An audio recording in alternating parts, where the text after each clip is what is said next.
Hey everyone, I'm Naomi. I am a project architect at Gensler in New York City. I specifically focus on interiors work. Just to give you a little bit of background about myself, and I am probably going to repeat a little bit of what's in my bio. I graduated from Vassar in '96 as a social major. I went on to get a master's in sociology, and then eventually kind of got my act together and started to pursue a degree in interior design. So I definitely 100% did not have a linear path to my chosen profession. I started working at Gensler 13 years ago in their Boston office and transferred to New York. I've been here for about like 10 or 11 years. And in terms of just super big picture, in terms of my role on the team, and what we kind of realized in the last panel is project architect at my firm is different from project architect at Jeremy's firm, but my primary role is really working on the realization of the design that my team puts together. I kind of deal with developing design on the next level, coordinating consultants, understanding the drawings needed and required to kind of articulate the design, and I work with contractors to build the project. But I'm happy to be here to talk to you about what I do for a living and give you a slice of life. I think that means I'm next. I'm Liz. I work in St. Paul, Minnesota, as a landscape architect for city government. And I am a Vassar grad from 2006. I majored in history and Latin American studies as a correlate or minor. And I thought after graduation I was heading toward being in international relations or the Peace Corps or some nonprofit type work. And instead, I ended up finding a job at a design firm, and that kind of launched me on a path to becoming a landscape architect. Um, I worked for 4 years and then I got a master's degree. And since my master's, I've now been 7 or 8 years in the field. So um, I'm really excited about landscape architecture and happy to answer your questions about what the field means or what it is to be a designer and design outdoor spaces.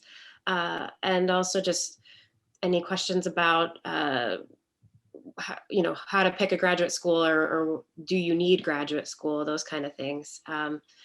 And what you can do at Vassar to help prepare for a potential career in these fields. And with that, I'll hand it off to Jeremy. Yeah, thanks. I am Jeremy. I am an architect with WRNS Studio in New York City. Um, I also have a highly nonlinear path into architecture. I was a math and music major at Vassar. Spent a couple years getting my head on straight, I'll say, or at least kind of figuring out that this was, I thought, what I wanted to do. And then went to grad school, got my master's in architecture, and I've been working in the field for about 5 years now. And I have kind of a special or specific focus on the sustainability and environmental design side of architecture, although I do a lot of kind of traditional design work as well. As everyone else, happy to answer questions and excited to talk you through what architecture looks like, how you can get from from Vassar into architecture if you want to do that. And if you don't, that's that's totally great too. And I believe, Amber, you're up next, right? Thank you. Yes, and I'm on the phone in one place and in the video in another. But so my name is Amber Hawks. I graduated in '03 with an urban studies major from Vassar. And I did not leverage that right away into an urban planning career, but I am now co-director of an urban design and urban planning consulting firm here in Los Angeles. Our focus is on mobility and everything that contains. So that is basically any public space, streets, greenways, pathways, and including parks, and civic spaces. So we do conceptual design of these things, and also helping people strategically to understand how to improve streets and public spaces to better accommodate people. And we have a heavy equity focus in our firm and do a lot of community engagement and outreach and public participation in the planning process. Awesome. And yeah, I'm John Hong. I was an urban studies major at Vassar, and I minored in econ and math. I wrote my thesis on affordable housing policy in New York, 421A policy for those New Yorkers that are here. I worked as an economic consultant for a few years and then pivoted over to real estate development. So I'm on the owner side, and we are, I guess we're best known, I work for a company called Silverstein Properties, best known for building World Trade Center down in the financial district. And yeah, my job is, ultimately feasibility and getting these projects off the ground. And that's something that, we focused on a lot, and talking about different perspectives of the built environment earlier on is, like you can have the best ideas and best form and best design in the world, but if you can't figure out a way to actually make it happen with the community and the city and to pay for it, then it doesn't matter, right? So that's the perspective that I look at the built environment from, and yeah, happy to talk through that to you all as well. Do you have any questions before we kind of kick off? Is there anything that piqued your interest? All right, so. And maybe also, if you guys wouldn't mind just introducing yourself and mentioning what your kind of interest with, like why you're here, what you're looking to get out of this, that would be super helpful for us. Anna, do you mind starting? Yeah, I can start. So I'm currently a political science major, but planning to correlate urban studies and studio art, I'm thinking. And I see my trajectory after graduation, possibly, highly likely, maybe going back to school for architecture or design and going into that field. But I am still interested in like political side of things, but I see it as a good place to be able to connect all of my interests. Yu Chen? Thank you. Hi, my name is Yu Chen. I'm a cognitive science major currently, and I'm here as wanted to know more about architecture. And I've personally just since a very young age had interest in art and want to do more of a hands-on design. So although I'm not sure what I want to do in the future as a career, I would like to know more, maybe develop a multidisciplinary career. Great. Garrett? Hi, I'm Garrett. I'm a film major, and that's like primarily what I'm interested in is filmmaking, but I have actually worked in a planning department before, and I was just interested to hear from people that went to Vassar about that genre of career. That's awesome. All right, so we can kick it off and kind of talk broad strokes about our roles in our organizations, and then, but definitely jump in and kind of cut us off whenever something interesting piques your interest. So I think the first thing that was really helpful for us to establish in the last conversation was just what role you play in your organization. I know some of you already touched on this in your intro, but specifically, how your organization is structured and how you see, your function fitting into that. So I guess I can kick off again. So Naomi and I had a good laugh about this last time, and we will again. So one thing about architecture firms is they're not very consistent with how they all kind of across the profession talk about the same jobs. They're basically the same roles across all of these different firms, but one will call it one thing, one will call it another thing. So I'm going to speak about how my firm does things, and you'll hear Naomi's perspective and how they do things at Gensler in a little bit. So how WRNS works is we have the partnership, which they are the owners of the firm and they are kind of active participants in design on any given project. They're usually at least 2, often 3, depending on how important the client is. Sometimes there are 4, 5, or 6 partners involved.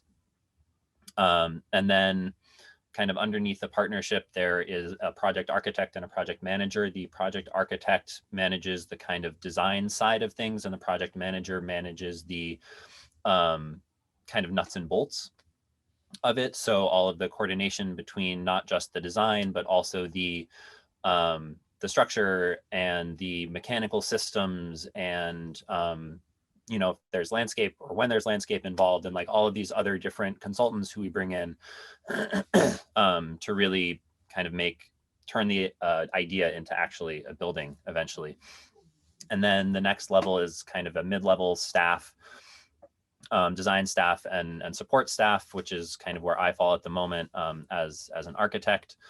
And then there's kind of the junior staff who help out with kind of discrete tasks and kind of making individual drawings and helping push everything forward. And I'll also say that my firm has a extremely strong environmental and sustainability bent. And that's where kind of I focus a lot of my effort. And that involves everything from energy analysis. So, you know, can the building use less energy? To are we using the most efficient lights, to could we choose a toilet that uses slightly less water when it flushes? I know it's not the most exciting thing, but these things are important to think about. To, you know, even bigger picture, like how can we leverage what one company is asking us for against what another company is asking us for? Can we create some kind of internal or external, I guess, competition where if there are 2 companies in the same field, generally speaking, it's tech right now where everyone's competing for employees. If someone says, well, we have these 3 great things, then another company has to say, well, we're going to have these 4 great things.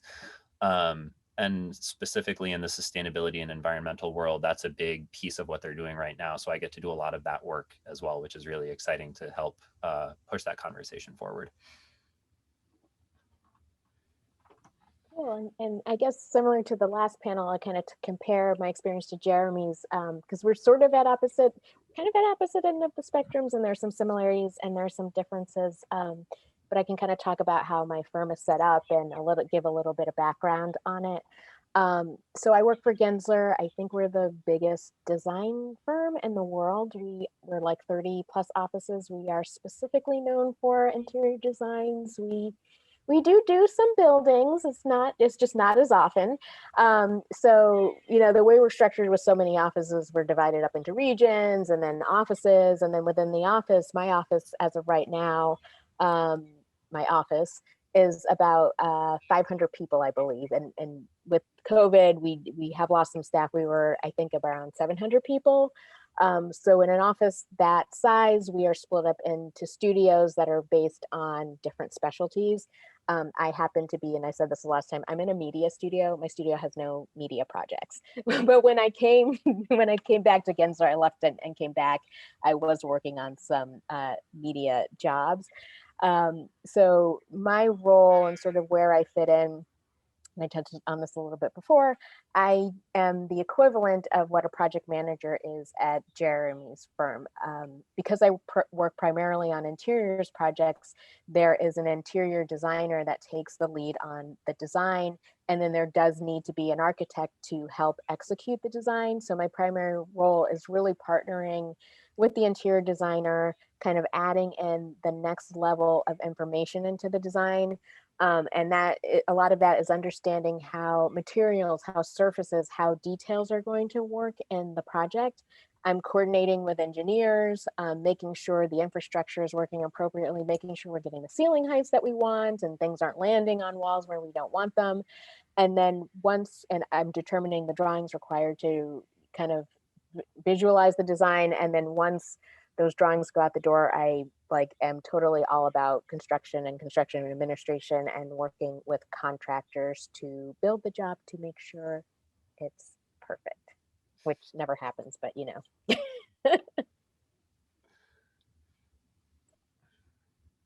I'll jump in here and then hand it off to Amber. Again, I'm Liz. I'm a landscape architect, so my job focuses on anything outside of a building. And primarily I work on parks and trails, larger parks that might include natural areas.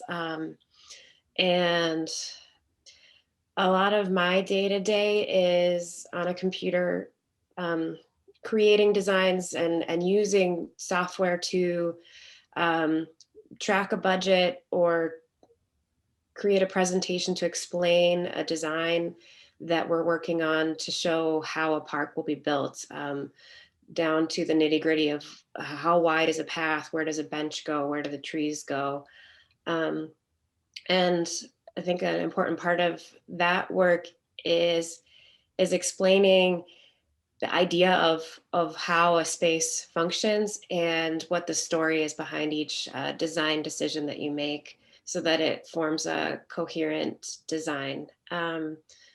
And my day-to-day also can sometimes be going out to a park and photographing it before construction, so we know what we're starting with, and then developing a design. And then, like Naomi said, sometimes I'm also going to a construction site. You put on a hard hat and a vest, some protective equipment, and you talk to the people building your project and make sure that they are following the design drawings that guide them in what they're building.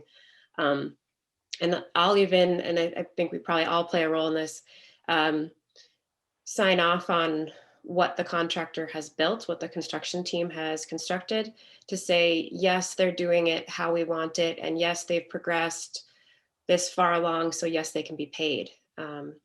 And so there's a fair amount of technical work, but there's also a lot of creativity in what we do. And I don't want to get too far down into the weeds on that, but I specialize right now in city parks and government work. I work for the city, so we do a lot of outreach and communication with citizens of St. Paul, Minnesota, to try to understand what they need from a park. And so some of my job is outreach and engagement, and some of it's design, and some of it's construction. And with that, I'll hand it off to Amber. Great. Well, on the far other end of the spectrum from Naomi, we, as a co-director, we have 2 co-directors, we have 3 staff members. So Here LA is a small consulting firm in the private sector. And as a co-director, my day-to-day involves a lot of reviewing other people's work, and then a lot of marketing, and a lot of kind of strategy sessions. So I oversee, at any one time, we have between 10 and 15 projects going on in the office, sometimes up to 20 at a time. And so you could assume that each person is probably working on, let's say, 6 projects or so in our office, with some overlap between staff members. And so I kind of do what's called, very boringly called QA/QC, which is called quality assurance and quality control, which is very important in every profession, but a lot of basically reviewing, let's say somebody comes up with a design, I'll look at it and make sure that it is like super cool and innovative and compelling, but also doesn't have any errors just in the way it's presented. And then as co-director, I also do a lot of public speaking in front of community groups and lectures and things of that sort. And then, as we've kind of all been talking about, or will talk about, sort of this jack of all trades idea. I think the urban design field, urban planning field is one. I think Anna, you mentioned it, sort of bringing together a lot of different interests in one place. We all have come to it from a different, kind of many different backgrounds.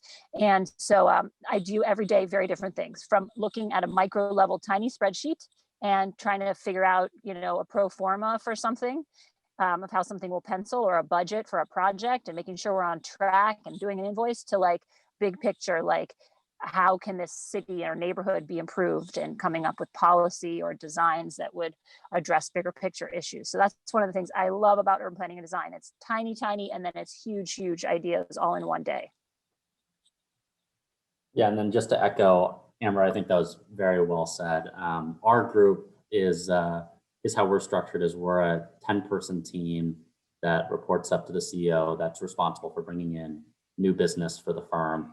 And yeah, just to echo Amber's point, it's a lot of multidisciplinary, multifaceted approaches to big picture macro theses. So what our team does is we'll come up with a thesis on, like, how is Salt Lake City versus Miami or downtown Los Angeles, or all these different markets, and we're comparing, contrasting. We're looking at city investment. So for example, City of Salt Lake City just put $3.8 billion into their redeveloping their airport, right? So that's a lot of future infrastructure investment that will help it grow substantially compared to its peer cities, that like Denver, Phoenix, other kind of comparable places. And then once we come up with a thesis, we dive into specific properties and locations and say, oh, is this an area where we think that it would make sense to build something? And if we do think it makes sense to build it, what do we want to build there, right? What's the best use for this property that we can make pencil, but also that adds value to the community? One thing that I think we did well last time that I think was helpful, and I'd love to hear students' thoughts after we go through this on this, but I think it'd be great if we went through and just talked about a really cool project that we are working on or have worked on. Please jump in and kind of pick out that project and ask us questions on, why we think it's interesting or why you think it's interesting. Liz, you want to start? No, let's go. Let's mix it up. Okay. So I most recently, or I'm almost at the point of completing a 3-acre park in St. Paul that was formerly vacant parking lots that have been sitting unused and kind of with for sale signs on them for a while. This project has a unique story because it was members of the community who really pushed for a park to be built here. There's an adjacent high-rise affordable housing building that's at least 20 stories tall. And people were looking down on these parking lots and thinking, man, I wish that my kids could play here, or I wish that I had a basketball court. And so the city was able to partner with the Trust for Public Land and other nonprofit groups to buy those parking lots and source funding to construct a park. And it's taken me a number of years in my career to build to this point, but it's a really exciting project to be a part of. And I worked on the community engagement. I led a series of meetings with residents of that tall tower that I was describing and other nearby businesses. I sketched designs. I actually had the community do a game where they put pieces of the park out on a map and tried to have them talk about how things could fit together, and then use that to help me with sketching, and presented the sketches back to them as a couple options for how this park could be laid out. And now 3 years later, it's almost complete. And so it's one really exciting area, because I know now people who used to look down on a parking lot have a spot where there are benches and trees and a playground and picnic tables, and there's a small amphitheater as well. And so there's just a lot more added value to that, and I got to play a part in it. And so I also am working on a couple other small things, like a dog park, 2 neighborhood playgrounds, a bike and pedestrian trail that goes around the edge of the city, making signs and how to help people get around. And I think that's it. And just quickly too, I work on a team of about 10 people. 8 of us are landscape architects. One is an architect who works on recreation centers. And then we have one manager who we report to her and show our designs and our projects and our process to her. And then she says, okay, go and present this to the community, so that there's like a hierarchy within the city that way. Because I forgot to mention that earlier. So John, who do you want to go next? Naomi? Question, sorry. Oh, So I don't know if you've heard this before, but hearing about your job reminds me a lot of the TV show Parks and Rec, and like Yeah. So I was actually wondering how you work with the government, because like I'm assuming there's long processes to like be able to like, even if like there's the ugly lot sitting there, to like be able to actually do something with it, and how you connect with like the more municipal side of things. Mm-hmm. I think there's two sides to the answer to that.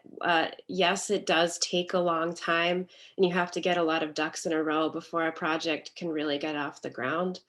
But I think at the same time, once you get the right people in the room together, you can make a lot of progress. And I think once you can also demonstrate the need for a park like this, then, and you have a good story to tell about it, that's like an elevator pitch almost, that's just so clear that there's a need, then it's easy to build the momentum to get something started. I will say, from the city side of things, there's a lot of regulations, there's a lot of rules we have to follow, there's a lot of procedures. And there were various points on my project. I mean, yes, it took 3 years to get it to where it is now. So that's a long time, and it's a lot of time invested and effort put in.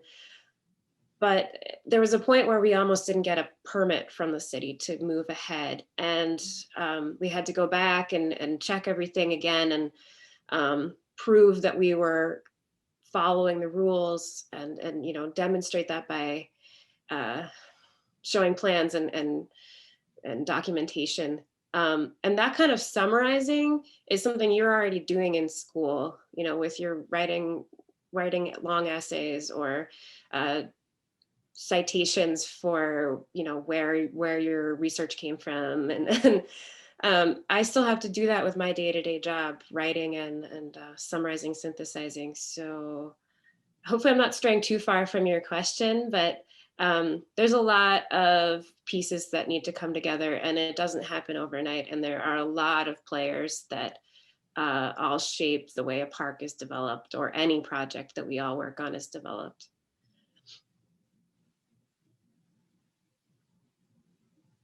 Thank you. Naomi, do you want to go next? Sure. And you know what? I'm going to share my screen. So with respect to, let me see here. Oh, we can't share our Here we screen. go. No, I got it. Okay. Yeah, one of us has to give you the power. Got it. John? Are you doing it, or I just did it? Okay. I think we did it at the same time. All right, let me see. Okay, here we go. Let's see here. I'm going to minimize this. And I don't know how many Zoom meetings I have to be in, but I can never kind of get this stuff right. But so in terms of projects I'm working on, or just completed projects, I just finished a big law firm. And this is totally from a little presentation I pulled together for my studio. And I'm not going to do the whole thing. I'll just run through this super quickly. But just to give sort of some context, and Liz just mentioned the number of people it takes to get a project done. This is sort of my internal team to Gensler. We were out over the summer, very obviously, design director, some other teammates, and here we are out to dinner having steak with the contractor, and here's another designer. So, and this is just a very small slice of all of the players involved. But big picture, I just finished a project for a law firm that's 10 floors, and sort of this is the concept for kind of how we saw people kind of being allocated within the space, and kind of defining some central elements to connect everyone. One of the big gestures on the project is the team on the client side really wanted to rethink what a law firm was and kind of what that meant. So and hopefully there's no names on here. If there are, you didn't see it. But, law firms are typically office intensive, which we kept, but we started to kind of create more open spaces for them. And what we did that was a little bit different is really created this community zone, which we call the hub in the center of the space. And when they move into the space, eventually it's going to be a unique experience for them. And I'm just going to skip way ahead. This is sort of the typical corridor for the law firm. And I apologize, I'm a horrible photographer. Here's another sort of conceptual image. And one of the major design features in the project was, in order to connect a project of this size, we wound up adding in 10 stairs to connect all of the community zones on the project. And then there's a feature stair, but I'm going to skip ahead to some of the more sexy images. So part of what we did, wait a second, is in the center of the space, we kind of developed these different sort of hubs. So every hub had a theme, and we really kind of drew very heavily from the way tech spaces kind of design their space, because having something like this within a law firm is a little bit different. All this open space where, gee, I don't know, people aren't billing necessarily. So this is something very different. Exposed slabs, exposed concrete, which you can see in some of these images, although this is terrazzo. So just kind of doing something fun and different for them. So this is a project I just finished in October. They haven't moved in yet, but the people who have seen it so far, they're super excited about the way it looks. It's a totally different experience for them. So we hope once they move in, they'll be equally happy. And of course, it's a law firm, so there's like a high-end conference center with a lot of amenities. You can kind of see in the background, this is like the feature stair. This is actually a better shot, and you can start to see some images from the construction site. This is when they cut the opening for the stair and all that good stuff. These are some diagrams that I worked on and another designer on the team worked on, kind of identifying what the stair is all about, because we sometimes sub work out to other design firms, for lack of a better term. So these are just some diagrams that we pulled together in the context of the project. Conference center, again, like a totally different aesthetic for a law firm. It's very sort of austere, but we tried to sort of marry some traditional elements like the molding. I won't zoom in too close. Exposed concrete floors, exposed slabs, the baffles. So it was a really unique and different project for me. My experience, especially as I started to get a little bit more comfortable with myself and find my footing as a project architect, was on the tech side. So as much as I kind of wanted to be on this project, I was a little worried about what it was really going to be like from a design side, because this is sort of atypical. So it was really interesting for me to see this project evolve into something a little bit different aesthetically. This is like their dining center, and this is images of some of the stuff I have to think through or work through with the consultants, because there's a lot of mechanical equipment in the ceiling, lots of ductwork, and how do we work that out when we've got like obviously a ceiling full of light fixtures. You don't want mechanical equipment crossing that stuff. So this is a project I just finished. Again, they haven't moved in yet, so we'll kind of hear how all that stuff goes. And here's another snapshot of stuff. I think Liz was talking about this too, or everybody's touched on it. We have to work closely with the city when we're doing these projects, especially when we're asking for what is essentially a variance. So in a conference center or something like that, there's special requirements. And so this is just a snapshot of one of the drawings required that we have to submit to the city to get permission to, have all these people in a space. And, amazingly, it went smoothly. We didn't have a ton of objections and all that good stuff. So, but that's just another piece of the process of what it takes to bring all these projects to life. Oh, and this is the fitness center in the basement. So this was like a cool experience for me, because there are so many different elements, from workplace to amenities to a fitness center. And it was a huge sort of growth moment for me.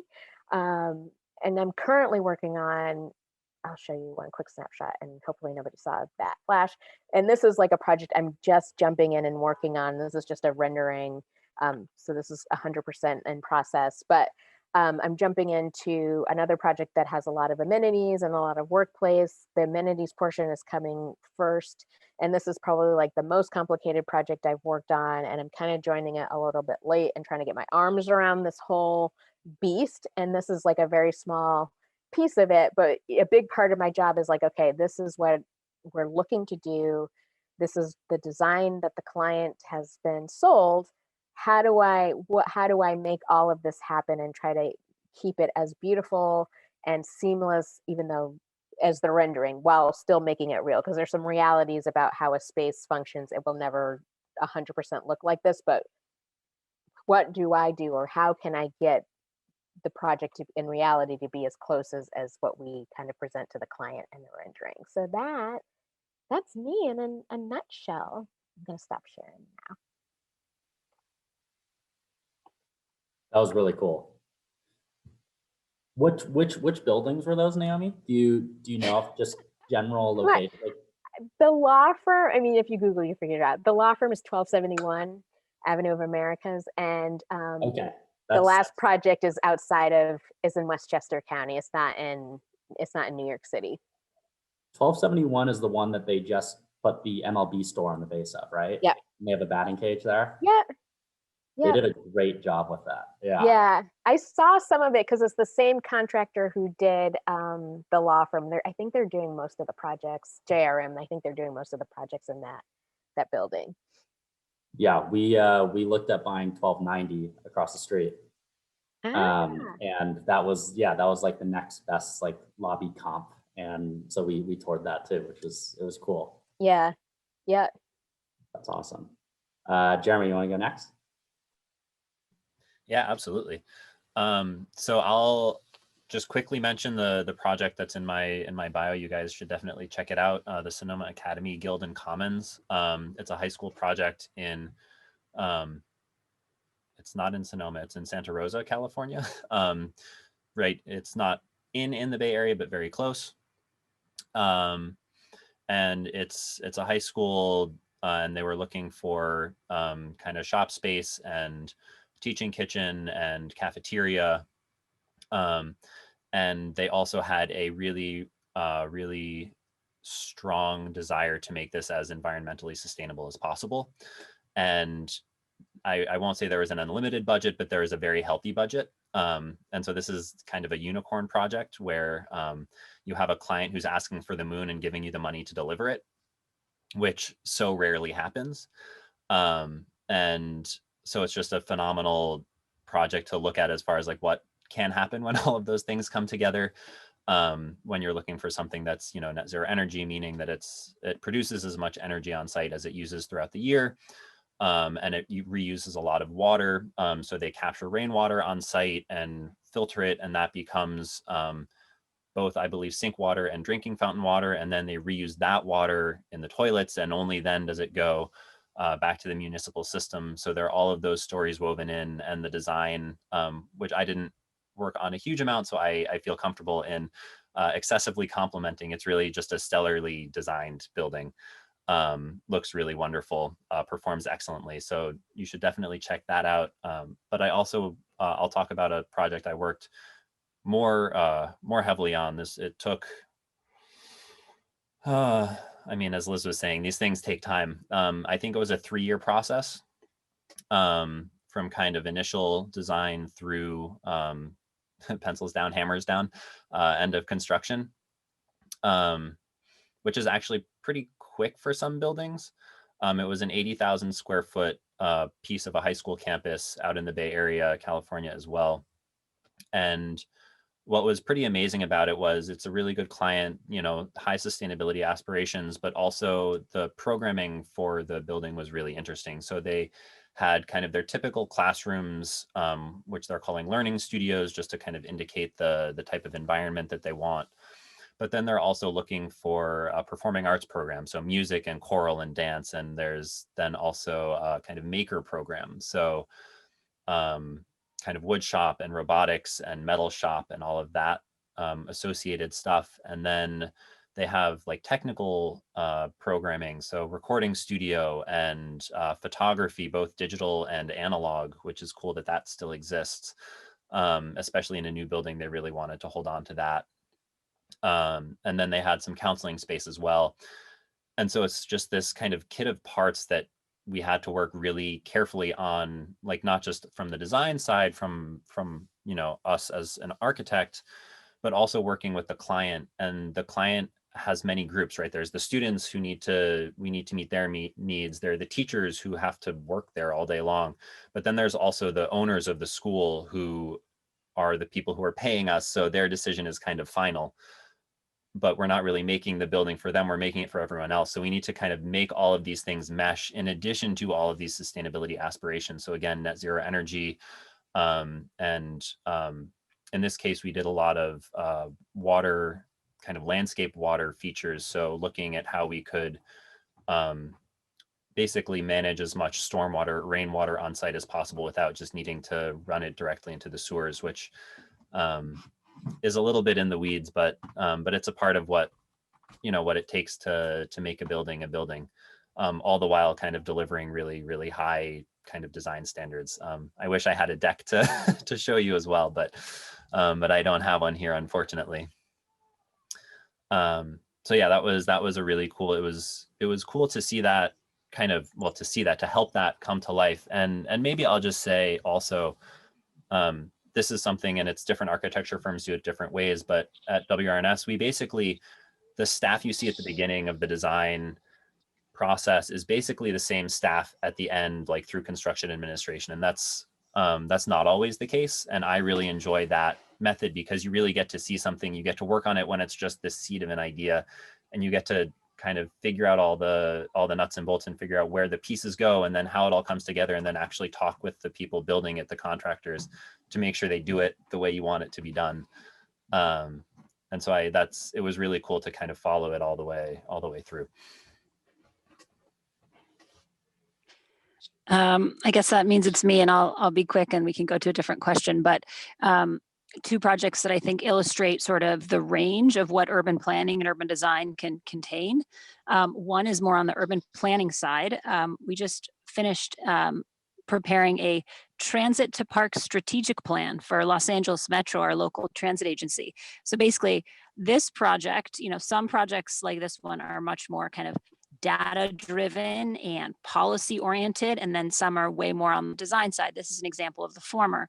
This project, basically, we came up with a definition of what it means to be a disadvantaged community by layering GIS, computer layers, data layers on top of each other, and giving them different weights and criteria to come up with a definition of need, you know, very like data driven, and then identifying parks of interest, rating them on criteria. How well were they upkept? Did they have certain facilities? And then linking them. So this was like a very, very kind of planning brain project that is strategic in nature. And then the final result was a plan, like a 90-page plan with maps and strategies that now Metro is following. And then on the other end of the spectrum, this one is on the design side, very like SimCity-esque.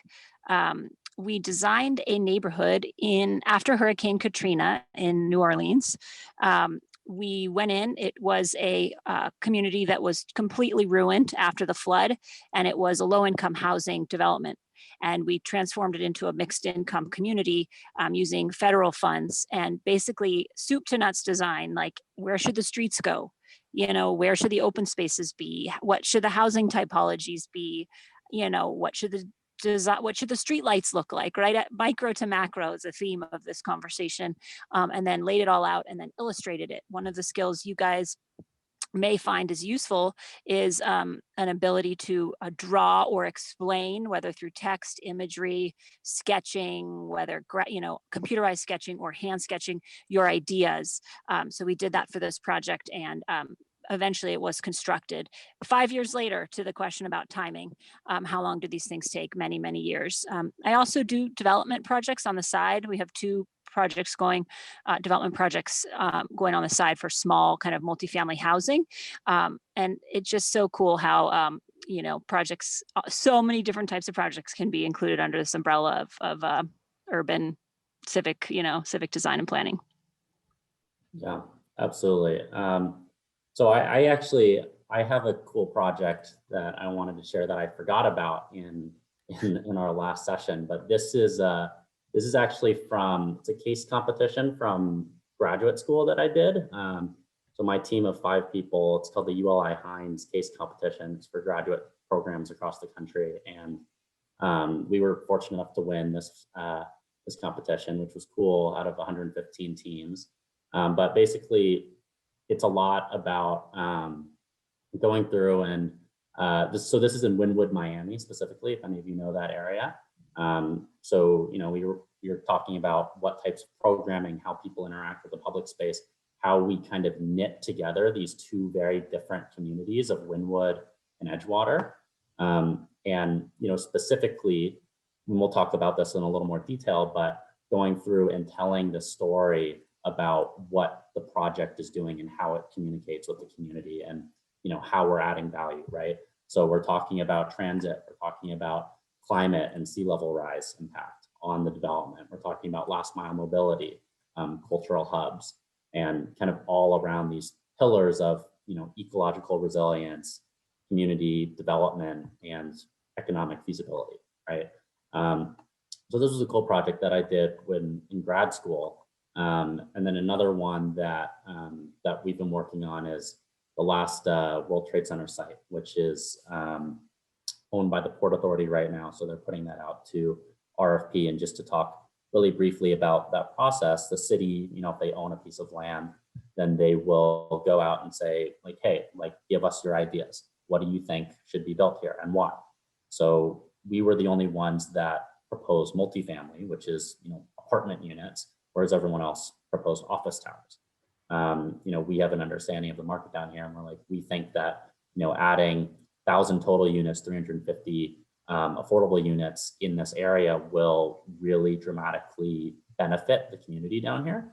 And, you're citing all of your experience through that. So yeah, that's a quick one-liner on that.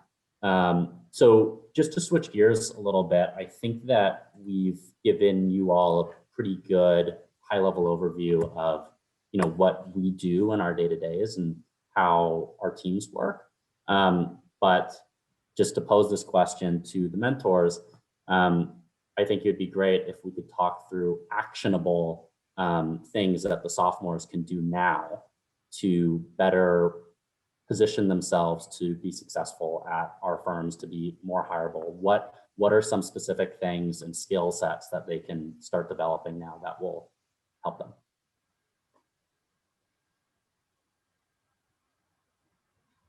We'll start. I guess I can start with what, well, we kind of all had the same point the last time, but this was a piece of information or piece of advice that was shared or thought that was shared sort of in passing, but I thought it was actually pretty great advice, and I think easy to do as a college student, regardless of what your major is or regardless of where you think you might be heading. But the advice was, or the comment was, take public speaking classes. And what I had said before, and it's worth saying again, I definitely was someone who was quiet in college, was like scared to speak in class. I don't even know if I spoke in graduate school. I don't even know when I started speaking at work. I was like a really quiet, introvert. And public speaking, I'm sure, terrified me. And then I grew out of it eventually, but what's important about learning to speak well is that you can work hard, you can work all you want, but that only takes you unfortunately, it only takes you so far in your profession. It's really important to be able to know how to, articulate what you're doing, articulate your ideas, speak directly. I'm sure we've all come across this, like, how many times does it drive you crazy when you're just looking for information, you can't get a straight answer out of someone. So, being able to be direct and be straight with people, I think all of those, regardless of where your career takes you, I think all of those that's like a really important skill to have. There was something else, but I think I lost my train of thought. But definitely the public speaking and learning how to and again, I say this as someone who is 100% totally quiet, shy, scared to death, but learning how to speak, learning how to sort of put spin on the skills that you have and understand, even if you don't have a ton of experience, there's something in there that's meaningful. You know, you just have to kind of step back a little bit and figure out, okay, how can I shape this little nugget of something into something that is meaningful to a future employer. So sometimes it just means getting a little creative to figure out how to market yourself. But I think those are the big, not the only things, but some important like pieces of advice. I think just as you're getting going or helping you to get going with your career and stuff you can do while you're in school. I'll jump in really quick and say I think Vassar does a good job of teaching, encouraging students to pursue diverse majors and make your own path through your coursework, whether it's an interdisciplinary major that you create yourself, or like I've heard some of the students on this panel say that you're working on two different majors or possibly a major and a couple minors that don't on the surface seem related to each other.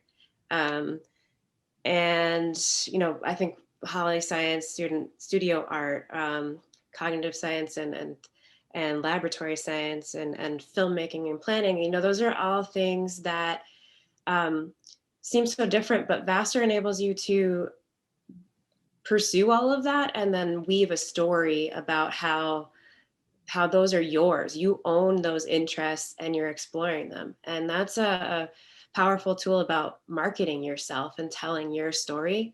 And you're gonna have to get used to marketing yourself, putting yourself out there, being bold, because that's what will help you land your first jobs. And now's the time to practice. I forget which mentor was saying it in our last conversation, but use your professors and your friends as a chance to explore your interests and seek out new combinations of things, and really own that as your own brand or your own personal mix. And I think that way of being unique but being proud of it is something that will help you decide what career you're on or help you wind your way through a circuitous career like a lot of us have kind of talked about. And I think also the skills that you learn in the liberal arts college about synthesizing and summarizing things are really applicable to real world jobs, because you're called to do that in your work. You need to be able to, like we've touched on, go between small details and big scales of where does a bench sit versus how does this whole avenue or big corridor through a city function and what is it connecting? You're talking about like neighborhoods down to the nuts and bolts of how a specific piece of site furniture is put together. And all of those can be encompassed in design, but your skills in analyzing and summarizing and questioning, you can apply those anywhere. And I think one other point I'll make quickly is that you can use those skills in your future workplace, but be engaged and ask questions and show that you are thinking, and that will make you a valuable employee. I'll leave it there. Yeah, and maybe I'll pick it up there and build on that a bit. I kind of starting with the being a valuable employee piece and how you can do that in what you're doing now. It's when you're working with someone, and especially kind of managing someone, there's nothing worse than someone who just says, tell me what to do. It's always, because then you have to think, okay, well, you did this, what comes next, da da da da da, and you have to ask the questions. But if you come to someone with questions and say, why is it like this? What if I did it this way? What about this other thing? Like the questioning, the critical thinking, all of those skills that you learn, and maybe it's in a design class or maybe it's not, right? that's not something that's unique to kind of art and design and planning. Those are skills that you're learning in every class you take at Vassar. Those are kind of the most important, some of the most important skills you're learning right now. So don't discount that. Kind of keep that attitude about how you are, how you think. And that will allow you to be someone who's like, oh yeah, that person asks great questions. You should work with them because they'll kind of push things forward and maybe come at it from a different angle. Like working hard is extremely important, of course, but working hard is pretty easy. Everyone, not everyone, but a lot of people can work hard. I'm confident you can all work hard, but I'm also confident you can kind of take that next step and do a little more than work hard. You can think hard. And that's kind of the best thing you can do right now, is just challenge yourself to think and think outside the box and find the things that interest you that you can then synthesize later, because you're learning how to do that now. There's another thing I was going to mention. I'll just, I guess, put in another plug quickly. This word has come up a few times on the panel, or in this discussion, whatever we're calling it. But so much of the built environment, and not exclusively, but especially in the built environment world, whether it's architecture or landscape architecture, or on the developer side or owner side of things, is storytelling. And that's something, again, that you're not going to learn in any specific class, but that's something that you learn in your conversations with peers, with professors, like Naomi was saying. And that's not something to sell yourself short on, because that really takes an idea and it breathes life into it, right? You can't convince anyone to do anything unless they really grab onto it. And I mean, Garrett, right, as a film study or a film major, you're all about the storytelling within the film, but it's it's so critical across the board, no matter kind of where you are, what you're doing, and not something to forget about at all. And a piece of practical advice is to get an internship or a volunteer opportunity with something civic related. So whether it's, let's say, yes, you know how to make films, you can make a short film for somebody who works in a civic capacity, whether it's at City Hall or whether it's an urban designer, urban planner, an engineer. If you're an artist, maybe you can design an invitation for a public meeting.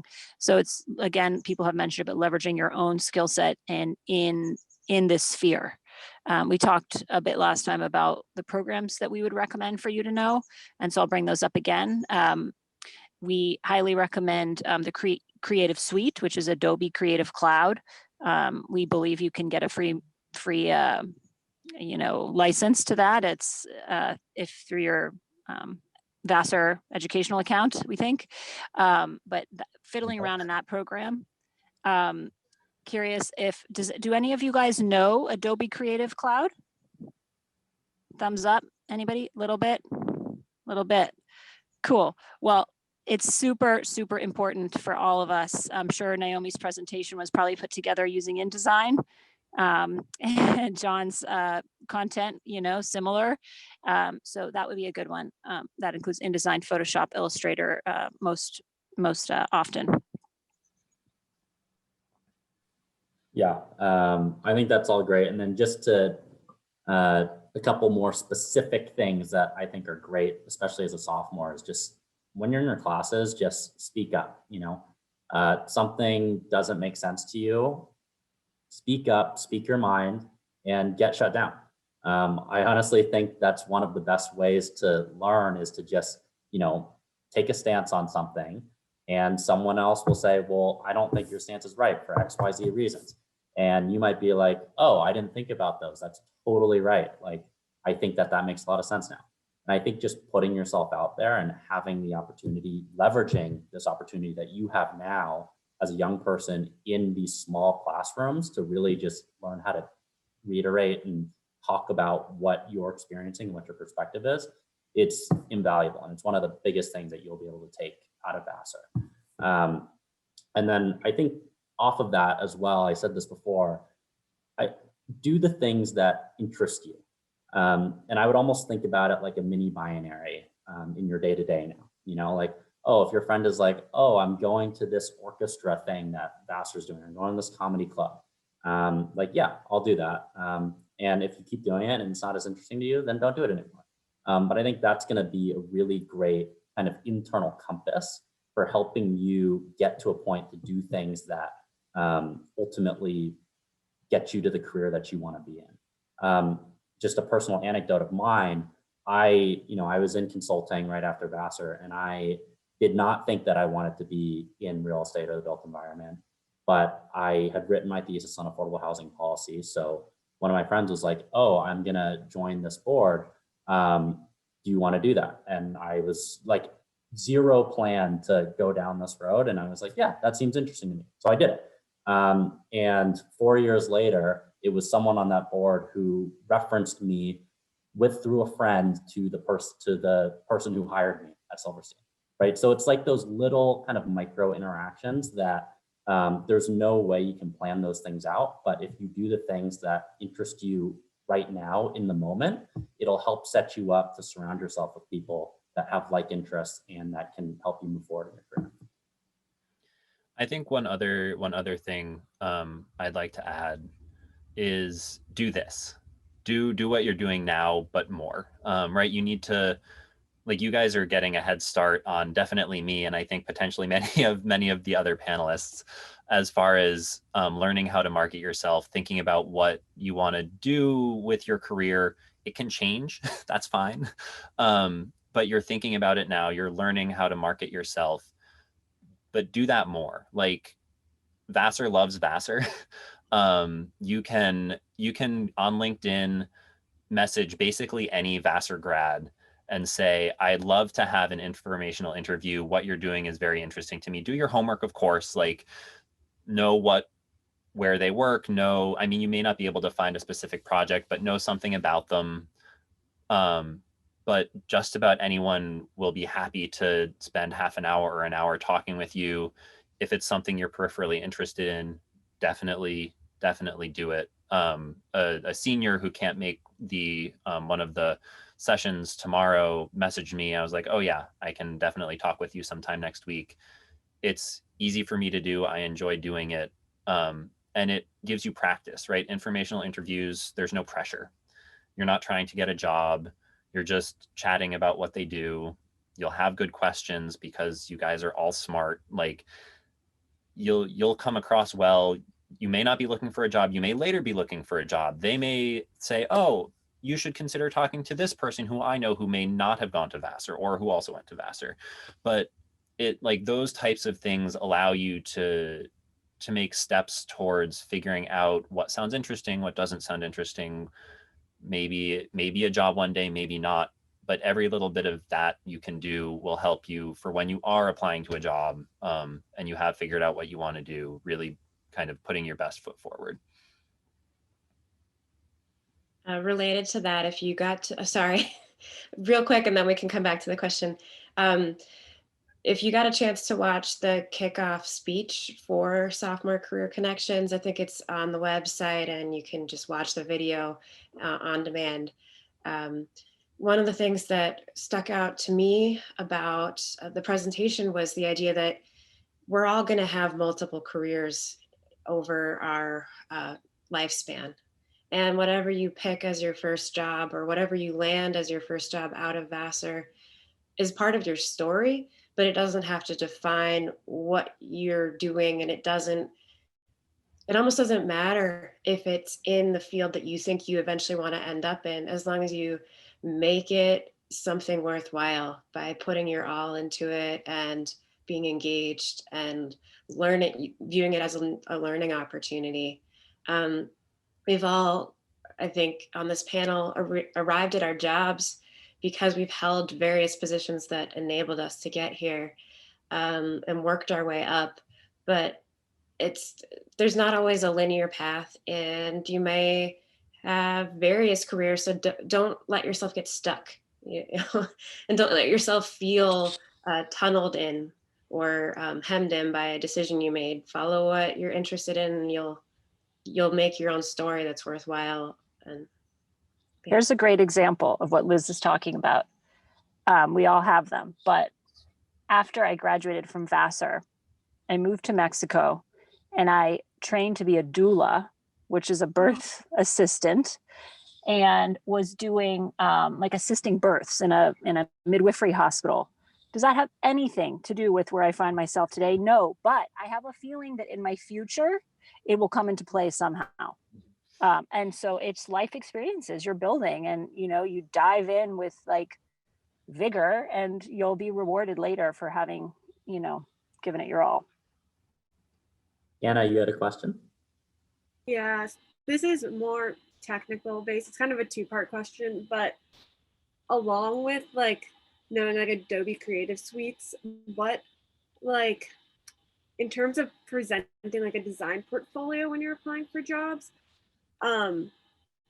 like do you recommend having like a strong background in CAD or like also hand drafting skills, and then kind of and like what would you suggest with that? And then also my kind of the second part of the question would be like how after like recent graduation of college, how did you kind of compete with people or work with people who maybe had like 5-year undergrad architecture backgrounds and have like a more technical academic background than Vassar necessarily gives you in the design and built environment world, if that is clear? Yeah, I think it's super clear. Maybe I can jump in. I'll try to keep my answer short. I feel like I keep talking and talking for some reason. I don't mean to take up more than my share of time. Portfolio, we could talk for a whole half hour or whole hour and a half just about portfolios easily, if not longer. Hand drawing, I would say, is definitely a big plus. Hand drafting, I would say, is not necessary. But like general kind of creative art ability, definitely worth having, or being able to show off. If you're trying to apply for kind of an entry level position, you may not need, especially if it's like a stepping stone position, you may not need a huge amount of work. It's more about how you present it. So the portfolio itself is a piece of, I'll say, art in quotes. It's a design project. So it can include whatever you want to include. It can include an essay, it can include a lab report, it can include a drawing, it can include a design project you did. It's about how you put it together and how you present it, that especially for someone with a liberal arts degree, they'll be looking at. And I would say then probably there would be a longer portfolio that would be a grad school application. And then after that, there's kind of a different level of what you can include.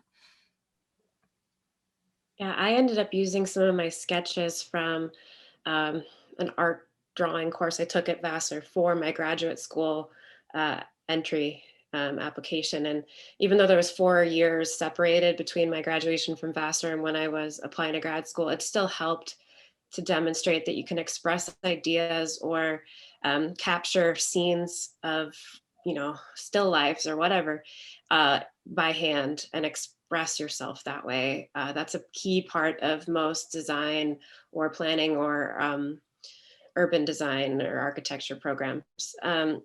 I think also I was amazed by how much Art 105, that art history course, helped give me a good grounding for my studies as a Master of Landscape Architecture program. There were things in that course that I remembered and I saw again in grad school. So, it really does provide an amazing foundation, of really broad range of topics that are covered that you may not know how they'll pop up in your life again later. And then urban theory, I think John had mentioned taking courses in urban studies and had a particular professor who's still there, and some of you may take courses with them. And I think I remember taking a class with Brian Godfrey in the geography department. And so there are a lot of urban design related options you can do at Vassar that can help give you a foundation. And even if it's just a minor or correlate, it still is an area of expertise that you have that you can demonstrate. And since you're sophomores, you may choose to pursue that and talk to your advisor about your options for it. And I don't know if Jeremy mentioned this because I couldn't hear everything, but those architecture students that are doing their undergrad in architecture are getting all of those technical skills, but they're not getting those analytical skills. They're not getting the writing skills. They're not getting all of those items that you're getting. So that's a leg up. So you leverage what you are getting.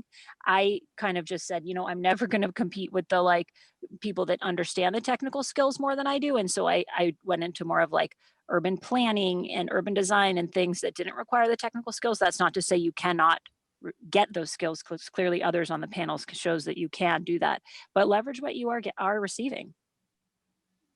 Yeah, I totally agree with that too. And I think what you learn at Vassar becomes a differentiator. And when you're looking for your first job, whether it's right out of Vassar and you're trying to get your foot in the door in the design industry, or you go to graduate school and trying to get your foot in the door, everybody understands, you're the new kid on the block, you don't have a ton of experience.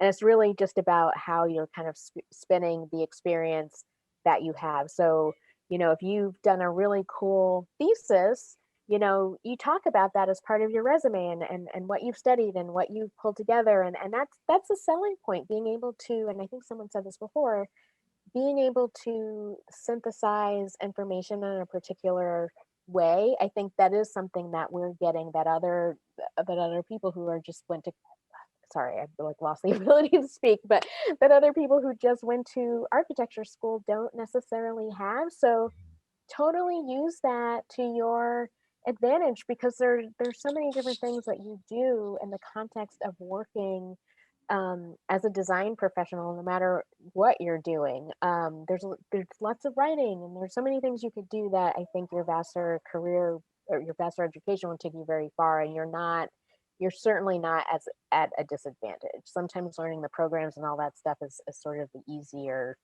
piece of the pie. That said, you will need a portfolio. Yeah, you still if you need want to enter design. So whether you do that now or whether you do that when you get your master's, you'll need it. Yeah.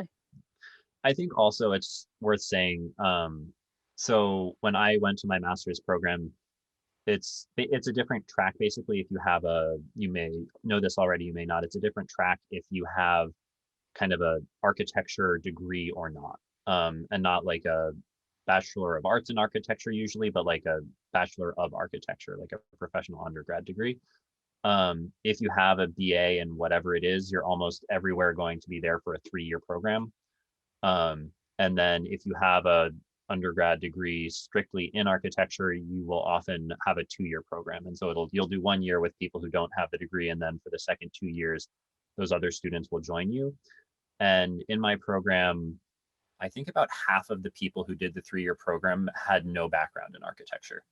Half did, whether it was a art history or Bachelor of Arts in Architecture or something somewhat related, but there was finance. There was, like me with math and music, there was one guy had like a master's in chemistry.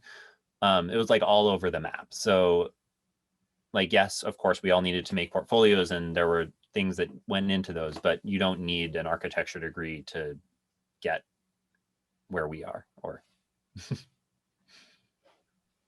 one point that's kind of been alluded to, but we haven't explicitly said, is just grad school in general. And that was a good question that we had in the last section is, is that something that's required in the industry? Just because I know you look at us and we all have graduate degrees. I think Naomi is winning with like 4 and no time off while at that. I think just to start off, and then, I'd love to get the other mentors' perspectives, but I think one thing that I wanted to say in the last one, didn't get a chance to, is that if there's any possibility that you don't know exactly what you're going to do after you graduate, just take the GRE junior or senior year. You're studying, it lasts 5 years, I think, and you're in the mode where you're on campus, you're in study mode. And once you start working right after, it's just so much tougher, right? Because you're at your job at least 9 to 5.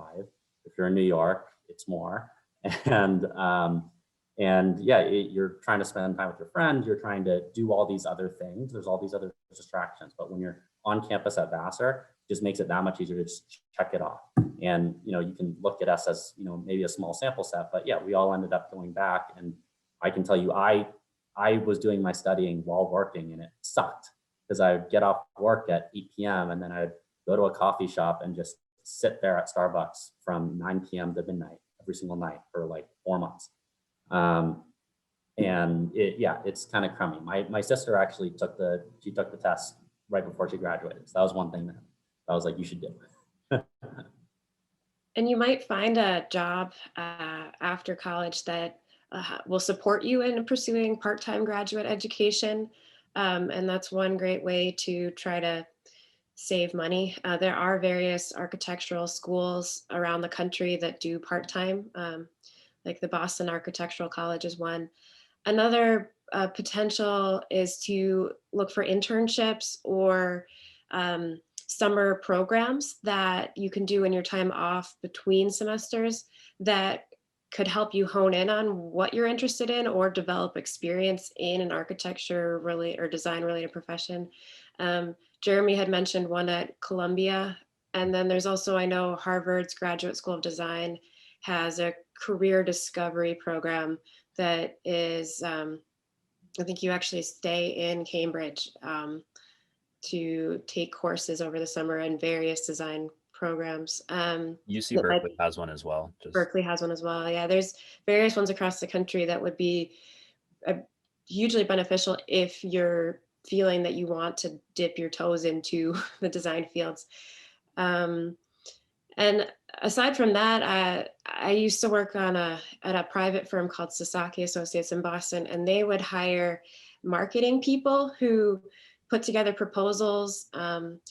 They'd do little short writing pieces about the firm's qualifications for a project, and then pull together images to say, our firm has experience in these types of projects. Here are similar projects to what the proposal is asking for. And that packet goes together and helps to apply for a job. And you'll see a request for proposal, and then these are the proposal responses. And I've seen people out of Vassar get jobs working in that marketing department. And that's a great way to get into the field, but not be a designer right away, and just see what's out there, and also be able to communicate really effectively and short and sweet about design. It helps you really get exposed. And so there might be ways to get into architecture and test the waters before going to graduate school. And I'd be happy to talk more offline or on VassarNet or any other place about that if you have questions. Yeah, and I think another thing, and I don't think we've talked about this before, that I'd be happy to do, I'm sure anyone would be happy to do it, is you can shadow people too, and just see kind of different facets of the industry, just sort of shadow someone for a day and see what their typical day is like, what's involved.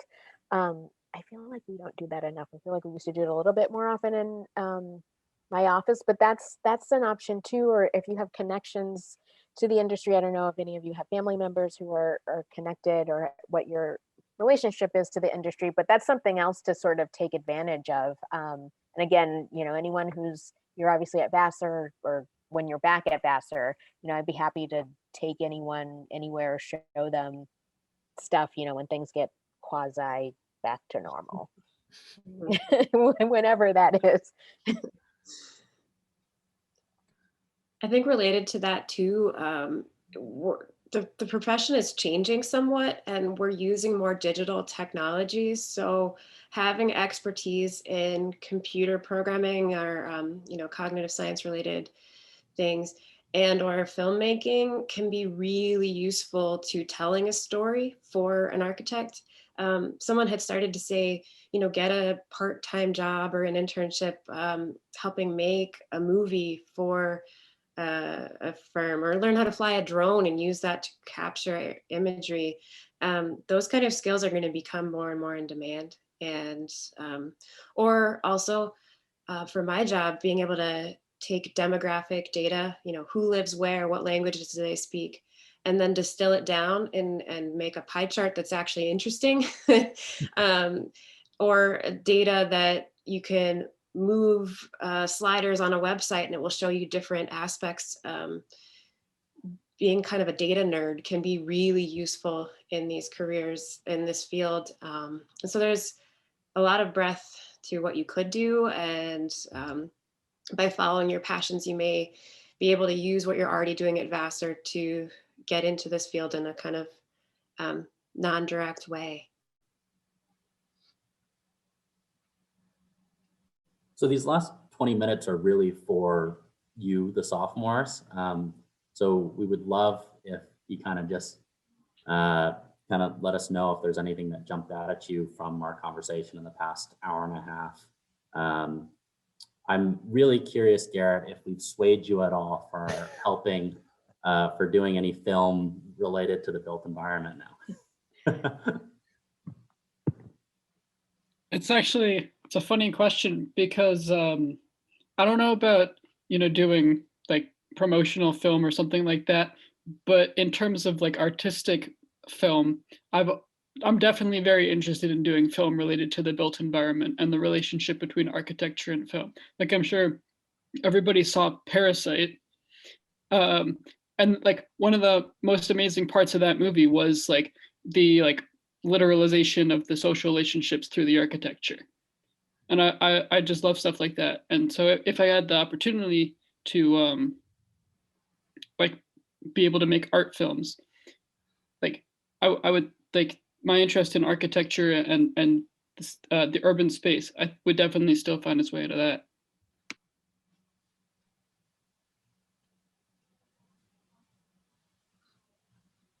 Yu-Chen, do you have any questions? Yeah, so just quickly, maybe what was your biggest takeaway, or what's your most rewarding experience while at Vassar that you could use and apply to your job right now?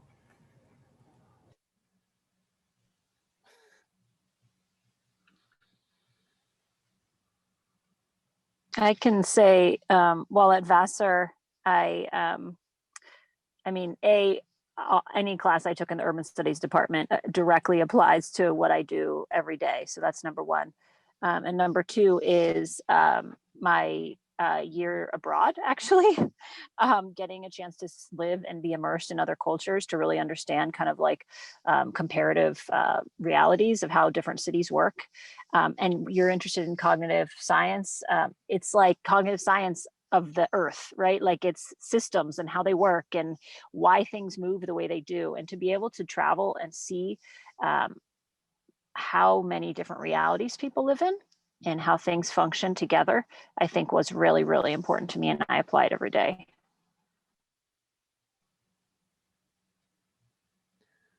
So I'll give a one that's, I guess useful every day kind of, but also one that I didn't know would be useful. I took art history 105, 106 at Vassar. I was like, I'm a liberal arts student. Damn it, I should take art history before I graduate. I didn't know it would be, kind of the cornerstone of what I do now. But actually what I use really more than that. So I was a math major, and I remember this one, it was like a take-home final, and there's this one problem towards the end. I think it was the last problem, second to last problem. It doesn't really matter. And it was just, we had I think a week, right, to do 10 problems. And the last, or this problem that stumped me, I was like, okay, I have this idea, I'm going to track it through, and then I run into a wall. Okay, I have another idea, I'm going to track it through, I run into another wall. I have this other idea, I track it through, I run into another wall. And just being able to kind of keep going back to the problem and trying a different route and trying a different tack and seeing which one actually will get you to the answer, and being able to say, oh no, I spent a day thinking about this and doing this and it's completely wrong, and being able to reframe and restart and do something else is, I think that's potentially useful in just about anything, but that's a really useful skill in the design world, to be able to have tons of ideas. Some of them work, some of them don't. See what sticks, have a terrible idea and be able to wake up the next day and keep going. I love that parallel. That's just a track through, because yeah, it's a very relevant line of thinking in so many different industries, is just like, you know what the end result should be, but you're trying to figure out how to get there and to communicate it. And yeah, you're trying all of these different ways to do it that don't work. I mean, I guess that goes back to what's the famous Edison line that he found like 1,000 ways not to make a light bulb. Yeah,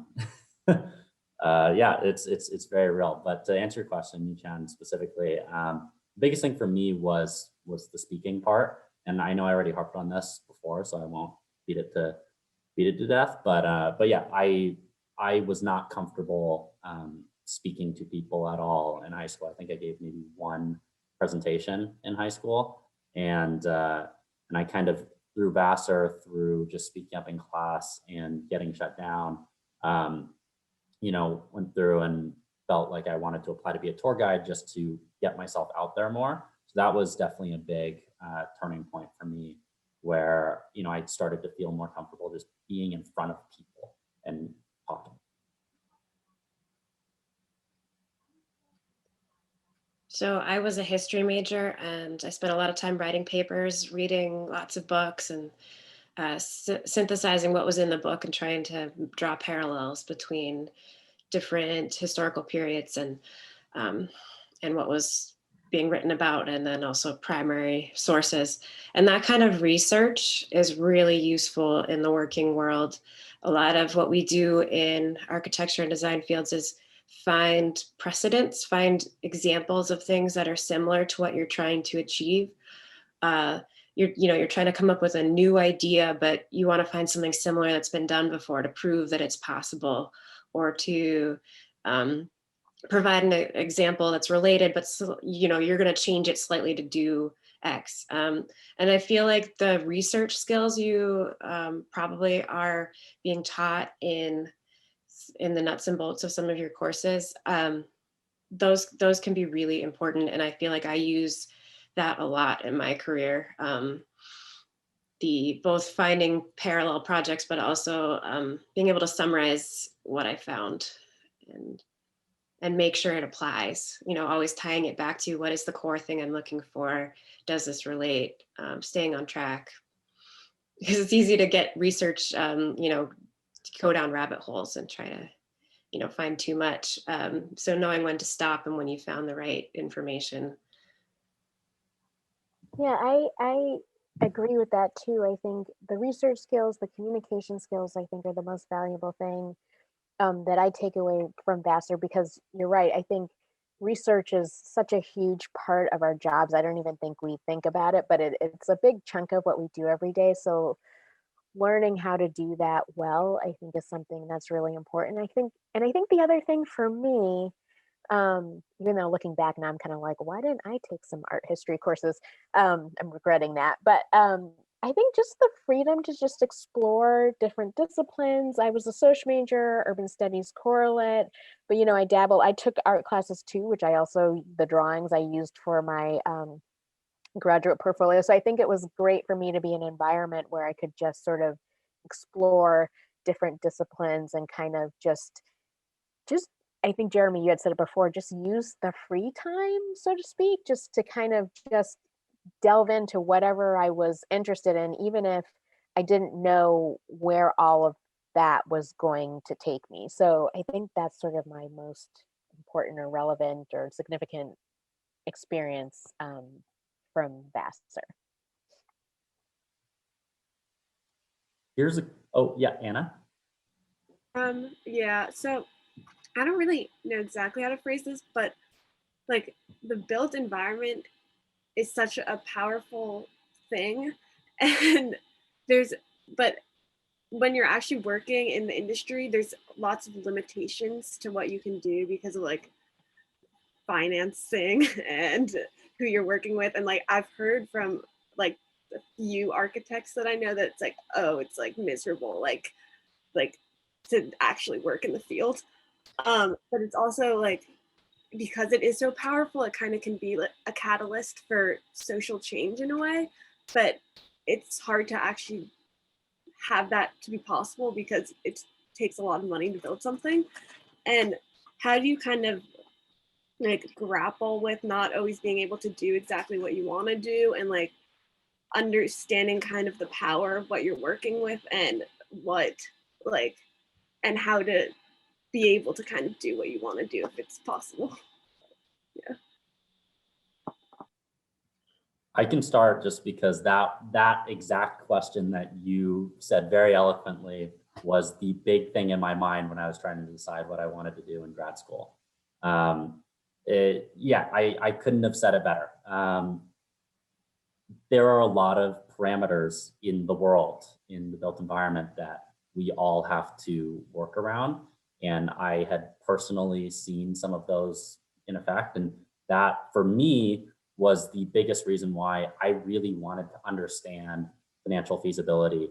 I wanted to understand zoning and how the government policy is put into place to shape cities, right? That was a major priority for me for all the reasons that you just listed, right? It's obviously very frustrating to kind of try to do this goal that you're passionate about and not have, a very clear understanding of those rules that are governing your world, I guess. So my goal was to better figure out what those rules are and how I can leverage them to kind of get to that ultimate goal of community development and placemaking. I think too, and maybe this is some advice for your friends. I'm sorry they're they're miserable, but maybe, instead of thinking of the constraints as constraints, just think of them as an opportunity. And it depends on what's going on. Obviously, projects have budgets and there are limitations to things. But if you're working on a project and suddenly you've designed this amazing thing, and then suddenly the whole thing gets value engineered, well, it's like, okay, which is it's disappointing. The opportunity there is like, well, how can I achieve or kind of reconceptualize the design that I've come up with in a less expensive way? So I think maybe the challenge or the point here is to sort of like, how do you think about it differently? And I guess working as a professional and maybe the transition between school and being a professional in school, you're just doing what you want, you're putting ideas out there, it's kind of a free for all and there's no limitations, but you learn kind of quickly. And I guess I don't know if I ever took this personally or not. I don't think so.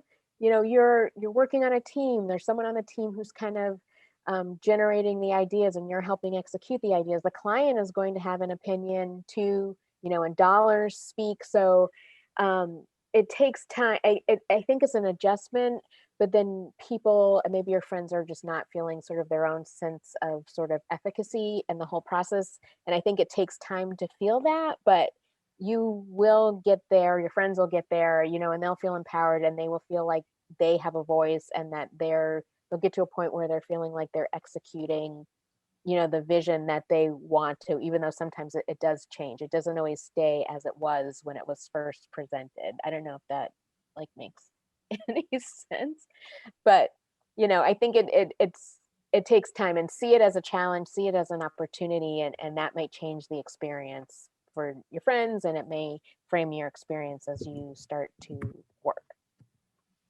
Yeah, that's so well said, Naomi. And I think a big part of being a licensed architect or landscape architect is knowing those constraints, or at least being exposed to them and knowing why they exist. I mean, sometimes the codes or zoning laws or city regulations are there because something went wrong before and they're trying to protect against somebody getting hurt, or a conflict arising between like a driveway and a new structure going in, or a view getting blocked. So learning to both analyze those rules or those constraints and then find a creative solution that works with them. That's hugely important. And if you can, looking at it as a challenge and as a puzzle to solve, makes it more interesting. And I think another piece of what you were asking is about how do you stay true to what you're trying to build or create in the face of maybe not having enough money or not having enough support to build it. And I think it comes back to the story or the purpose of what you're doing. And if you can stay true to, for my example, you know, that 3-acre park that was built on parking lots, we had demonstrated that that area of the city didn't have a park within a 10-minute walk for residents. And we knew there was a lack of green space. It was, you know, visible if you just pull up a Google map and turn on satellite view. And so if you can make the story that simple about what you're trying to achieve, and then you can find ways to simplify what you're building, but stay true to that intent. And it's hard, but if you view it as a challenge and as something, you know, it keeps it interesting. Yeah, I'll add a couple points. And Naomi and Liz and John have all made given excellent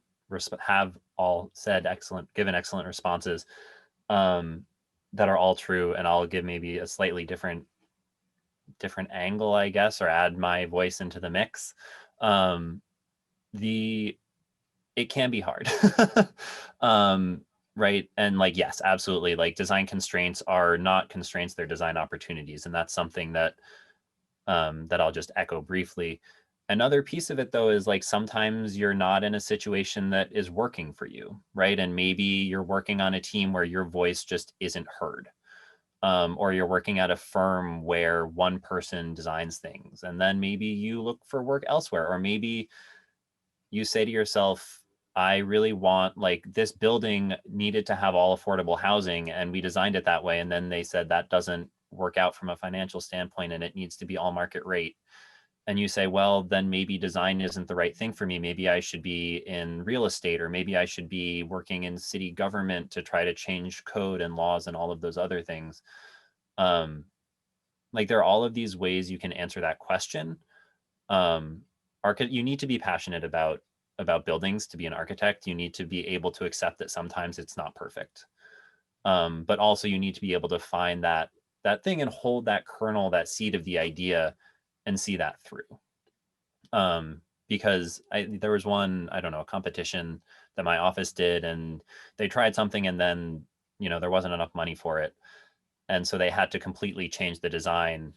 And someone else in the office said to me as like a side comment, that's not a very good design, because when there wasn't enough money, the entire idea changed.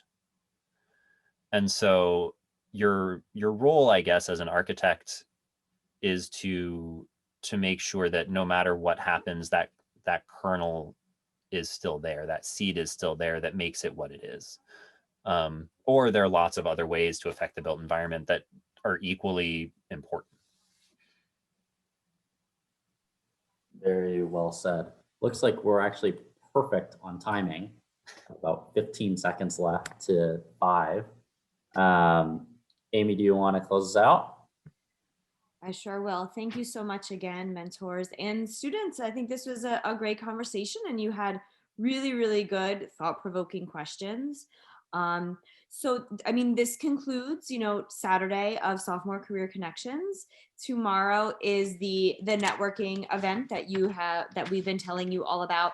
So it does start at 1 p.m. tomorrow and goes until 2:30. So, you know, you obviously can seek out any of our mentors here, any of the other folks that will be joining us tomorrow. And certainly don't feel like you have to be there the whole time. It's one of those, you know, come when you can and leave when you can. But I hope that this was helpful and informative for you as well.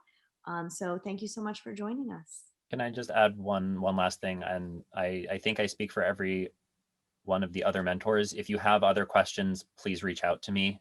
You have my LinkedIn at least. I am happy to talk further at any time. Thank you all so much. Thank you. Thank you. You all, good luck. Thanks, guys. Thank you. You guys did great again. I mean, this presented a lot of challenges for sure. And, you know, behind the scenes, I've been hearing that, you know, there were a lot of students that did not show up that Oh, interesting. had signed up to do so. But, you know, even with the smaller group, I think it was great. I was wondering, like, does this mean that like 5 out of 100 students are interested in our field? I mean, how many people did end up showing up? I wonder. Yeah, I mean, today. I think it's a pretty small area of interest just in general anyway, although it has been growing over the years, certainly.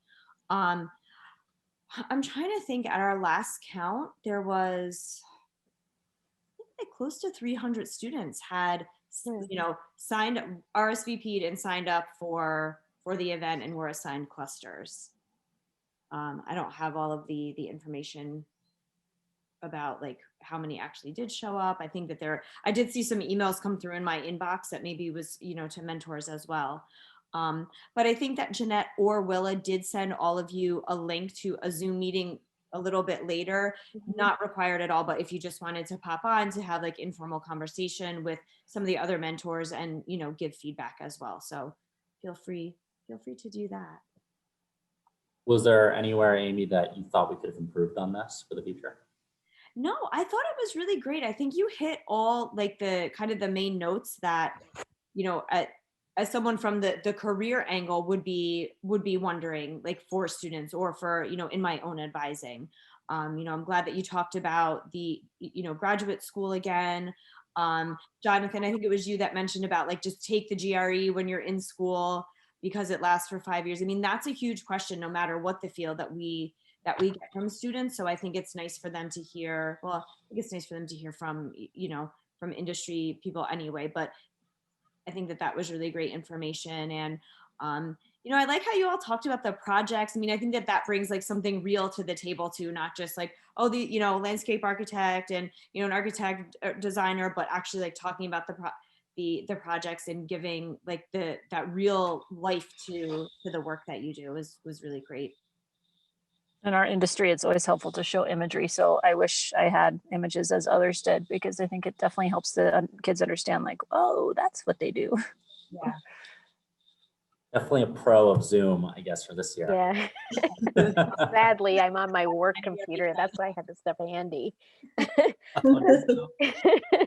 says something about my Saturday. It's interesting that a lot of people signed up and didn't show up, because that's almost like a professionalism sort of like learning moment, because what does that say when, your team has taken a lot of time to reach out to us to participate. I mean, everyone I think showed up for ours for the most part. Maybe one person didn't, I don't remember, but we had a good turnout based on, I think, what was anticipated. But, that's like a learning moment, I think, for those people. It's like if people are taking their time to talk to you, if you can't make it, then communicate that you can't make it, or understand what everyone's put into this event.